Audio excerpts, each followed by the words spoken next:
অর্থ আত্মসাতের মামলা থেকে আত্মসমর্পণ করে জামিন পেয়েছেন অভিনেত্রী মেহজাবিন চৌধুরী এবং তার ভাই আলিশান চৌধুরী। আজ রবিবার ঢাকার নির্বাহী ম্যাজিস্ট্রেট আদালত ৩-এর বিচারক আফরোজা তানিয়া শুনানি শেষে তাদের জামিন মঞ্জুর করেন। এদিন সন্ধ্যায় আদালতে আত্মসমর্পণ করেন তারা।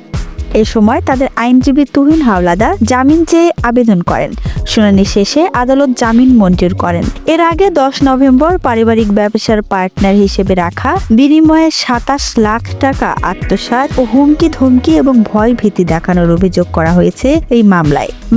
তাদের বিরুদ্ধে গ্রেপ্তারি পরোয়ানা জারি করা হয়। এ বিষয়ে প্রতিবেদন দাখিলের জন্য আগামী ১৮ ডিসেম্বর দিন ধার্য করা হয়েছে। মামলার সূত্রে জানা গেছে, আমিরুল ইসলামের সাথে দীর্ঘদিন পরিচয়ের সুবাদে বিভিন্ন প্রলোভন দেখিয়ে মেহজাবিন চৌধুরীর নতুন পারিবারিক ব্যবসার পার্টনার হিসেবে রাখবে বলে নগদ অর্থে এবং বিকাশের মাধ্যমে বিভিন্ন সময় ২৭ লাখ টাকা নিয়েছেন তারা। এরপর মেহজাবিন ও তার ভাই দীর্ঘদিন ব্যবসায়িক কার্যক্রম শুরুর উদ্যোগ না নেওয়ায় আমিরুল ইসলাম বিভিন্ন সময় টাকা চাইতে গেলে আজকে দিব কালকে দিব বলে দীর্ঘদিন কালক্ষেপণ করেন তারা। পরবর্তীতে গত ১১ ফেব্রুয়ারি বিকেলে পাওনা টাকা চাইতে যান আমিরুল। তাকে ১৬ মার্চ হাতিরঝিল রোডের পাশে একটি রেস্টুরেন্টে আসতে বলেন। ওই দিন ঘটনাস্থলে গেলে মেহজাবিন ও তার ভাই সহ আরো অজ্ঞাতনামা ৫ জন তাকে গালাগাল করে। তারা বলেন, এরপর তুই আমাদের বাসায় টাকা চাইতে যাবি না, তোকে বাসার সামনে পুনরায় দেখলে জানে মেরে ফেলবো। এসব বলে তারা আমিরুলকে জীবননাশের হুমকি দিতে থাকেন।